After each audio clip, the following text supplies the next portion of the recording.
Please subscribe to support our work, comment, like and share widely. Thank you. The Magic Bag. A manuscript dictated clairaudiently to Mark Probert by members of the Inner Circle.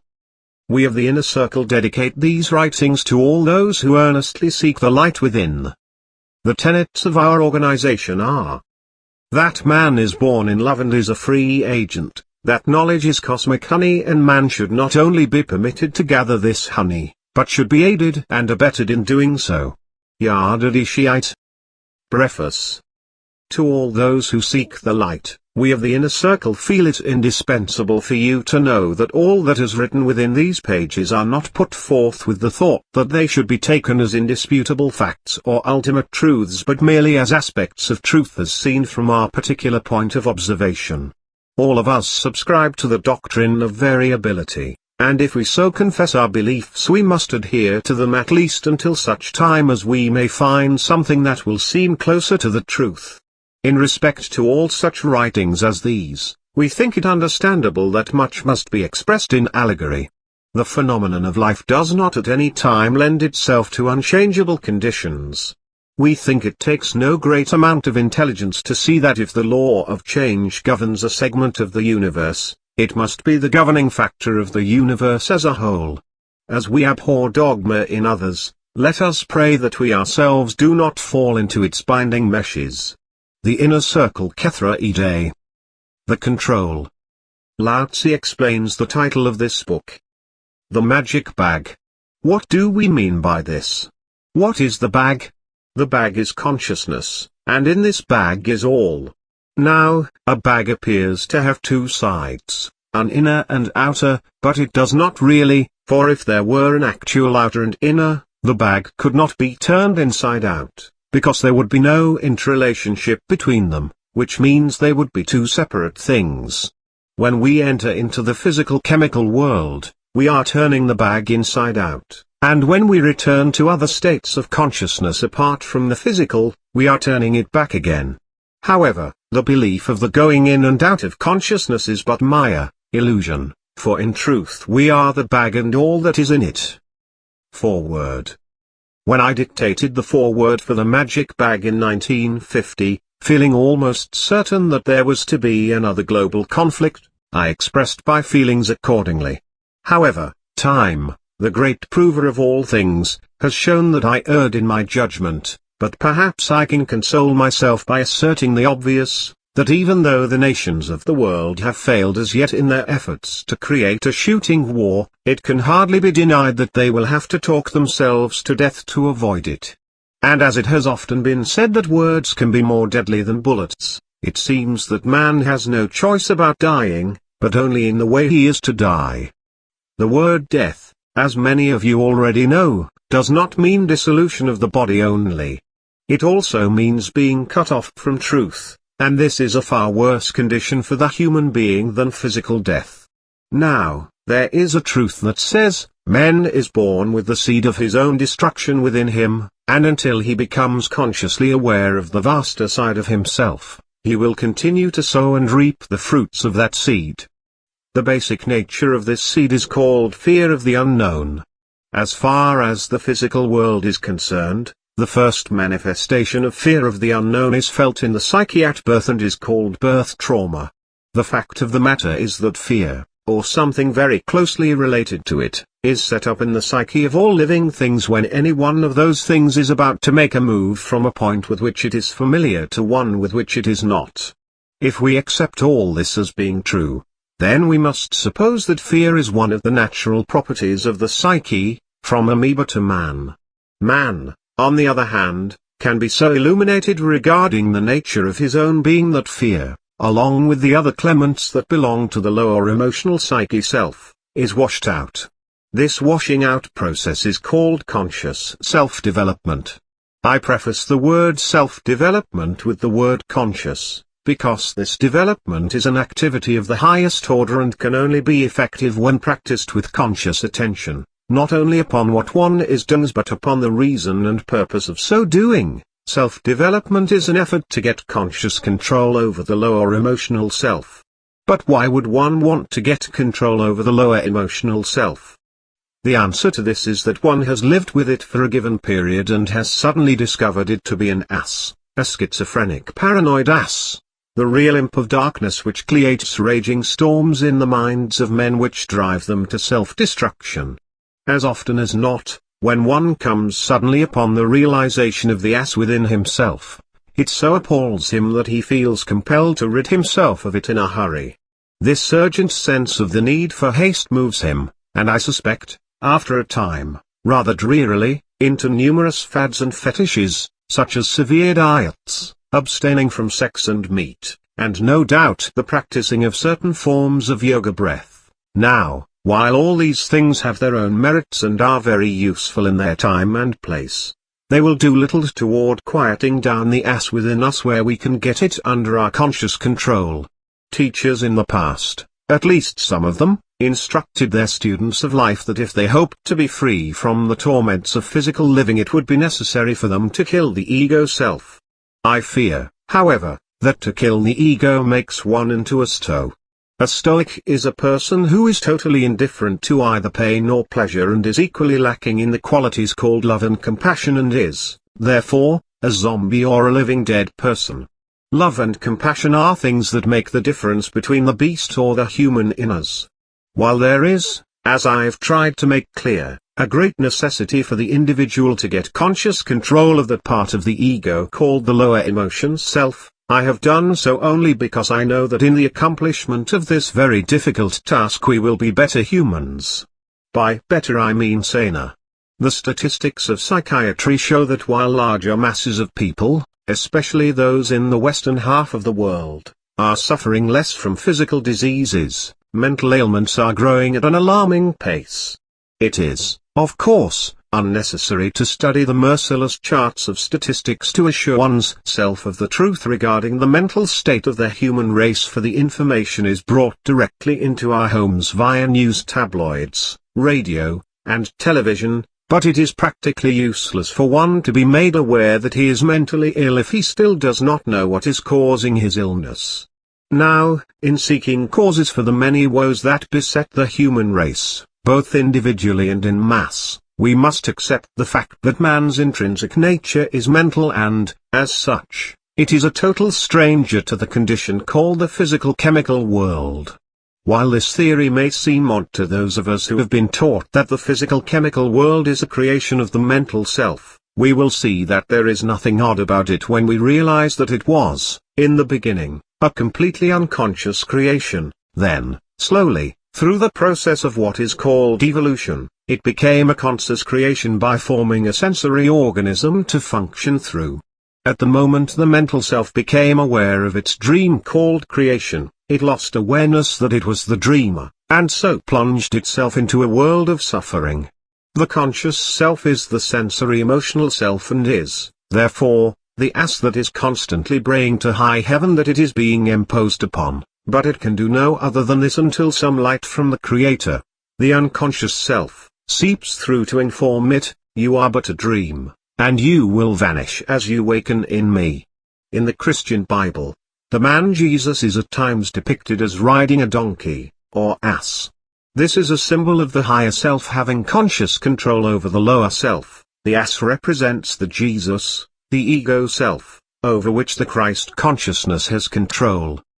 Again, we find the man called Jesus being murdered on a cross, and it is believed by the assinners that he is suffering this horror to save us from what we have been taught to think of as our sins. So the ass weeps with one eye in pretended sorrow over what it thinks is happening and gloats with the other in masochistic satisfaction of the pain that someone else is suffering in its stead. However, the crucifixion is a symbol of the lower emotional self waking from its material dream, the cross, to its true self, the Christ. Now, as true as the above is, it is not going to prove of much value to the individual should he accept these concepts merely as intellectual data, nor can he use it as grist for his reasoning mind, for the reason that our reasoning mind is simply a part of the material self which has been conditioned by its material surroundings and, therefore, has no way of reasoning with anything existing outside of that area of comprehension. There are ways for man to reach out beyond this material dream, and most of us are doing it a great deal of the time, but the trouble is that it is largely an unconscious form of activity, and so we are not aware of it. The lower self is in a constant state of wishing, hoping and praying for one thing or another. This is one of the ways of reaching out beyond the material dream, but it is not a very good way, first, because we are not as a rule aware of what we are doing, and second, because the lower self is so laden with shame and guilt that it no more than makes a wish for something that it promptly sets up a block against having it by feelings of unworthiness. The unconscious, having no way of arguing against the suggestions fed to it by the conscious or lower self, simply gives back in kind what it was given. This means that if our desires are of a positive nature and untainted with fears and uncertainties, they will be fulfilled. Perhaps not as promptly as one may have expected, nor in the exact manner, but it will be made manifest. Of this you can be certain. There are many other ways of reaching into the more expansive side of ourselves than the ones mentioned above. Some of these ways are called clairvoyance, clairaudience, psychic projection, and a condition which we call mental expansion. The latter, while closely related to psychic projection, I feel is safer to practice, especially for the beginner. The safety of it lies in the fact that no secondary body is created as a vehicle in which to move about. The trouble with the mind's effort to create bodies is that it also automatically creates the need for protection of them. This, of course, adds up to a tremendous lot of distraction for the mind that created the body, thus curtailing its activities of seeking to know itself. Now, as much as I would like to go into these subjects at greater length, it would not be practical to do so here, for, apart from the limitations of the space given me, several of the other members of the inner circle touch upon these subjects in one way or another and in a manner which I hope will be both satisfying and educational to you the reader. Martin Latimer Lingford. Note concerning the Mark Probert mediumship. The séances referred to in the preceding autobiographical note by Mark Probert were begun in September 1945, in San Diego, and are still being carried on at this writing, July 1962, but, as may be expected with the aid of time and experience, they have grown in moral stature and have now achieved almost worldwide attention. A note concerning the development of this mediumship may be of interest. At first, as Mark has mentioned in the chapter speaking of myself, he would often talk for several minutes during his sleep and always in foreign languages, and this xenoglossy, or gift of tongues, carried over into the séance work so that it was difficult for some time to get communications in English. The controls have since explained that this had been permitted by them as a means of conditioning the organism so that, after their observation of how the body reacted to the use of it by entities other than those of the inner circle members, they could use it intelligently when the proper time came. For some time after the first experimental séance, it was the custom of some of the controls to begin speaking in the language most familiar to them for a few minutes before commencing to talk in English. But of late all of them, with the exception of the one calling himself Yardadi Shiite, prefer using the English language as best they can instead of resorting to their native tongues.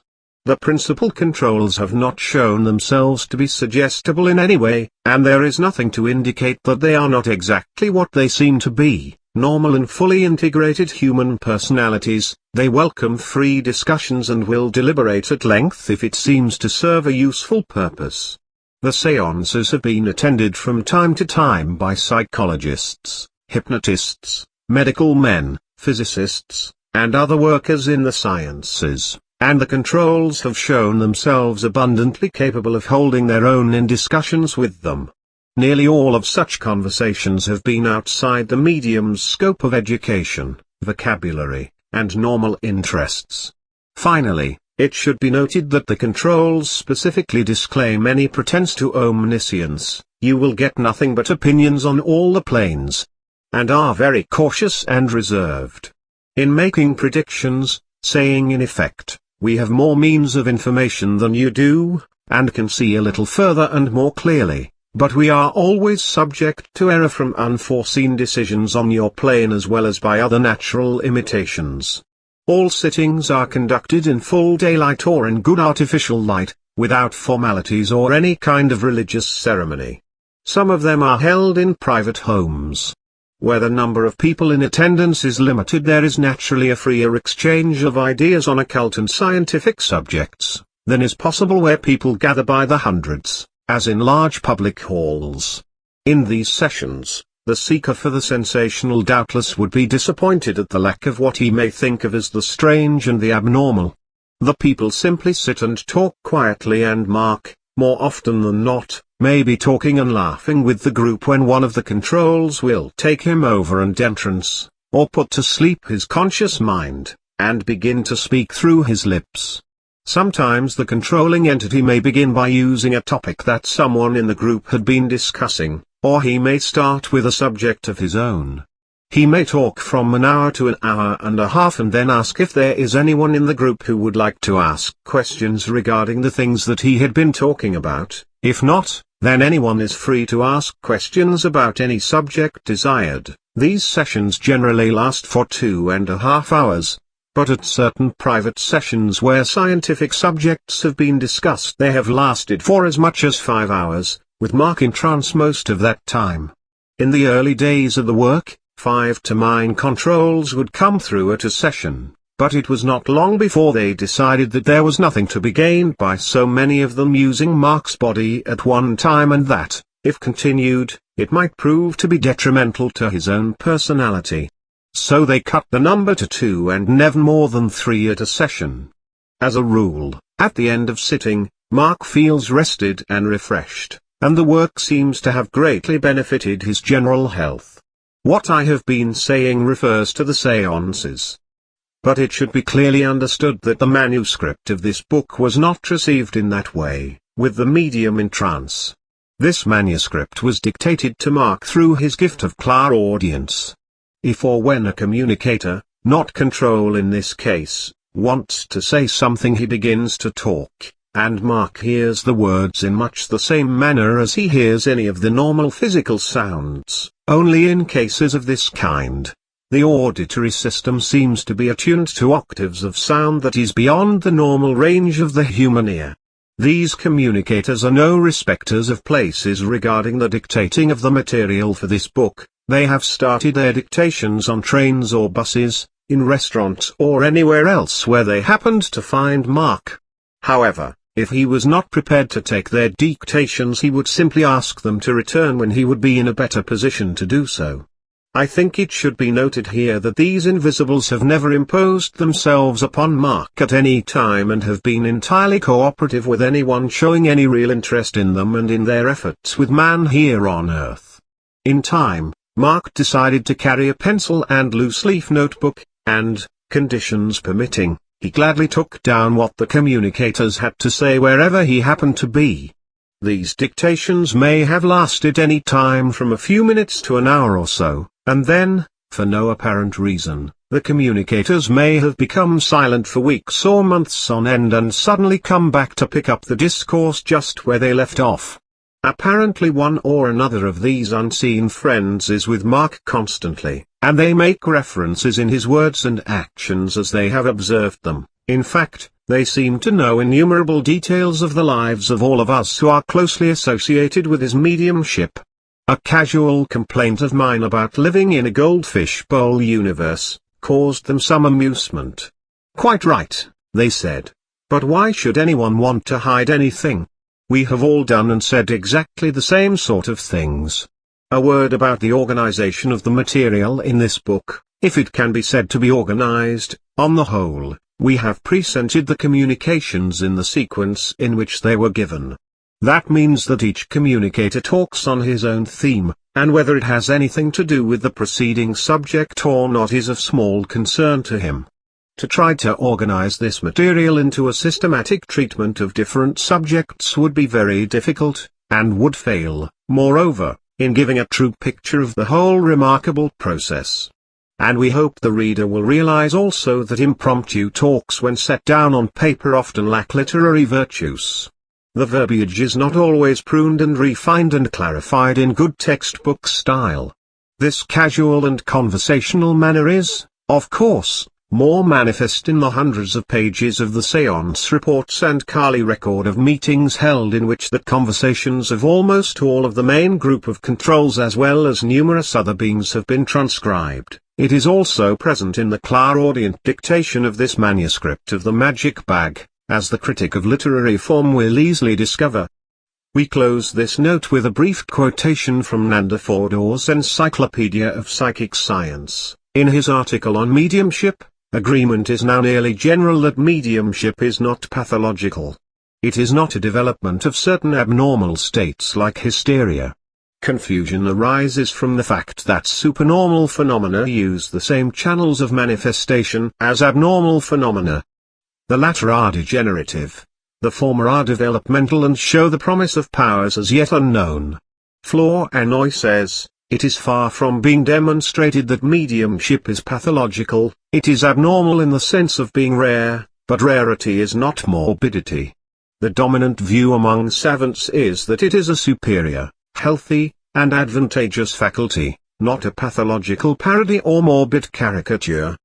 Dr. Geyser Pivenzano says that mediumship absolutely excludes the idea of morbidity. The question of the medium's intelligence has nothing to do with the psychic powers, but it may influence the power of the communicators to convey clear ideas. Mediumship is a delicate gift and its voluntary development requires great care and understanding. Mead Lane, San Diego, California. Thank you for listening. Please let us know in the comment section what you think. See you in the next part.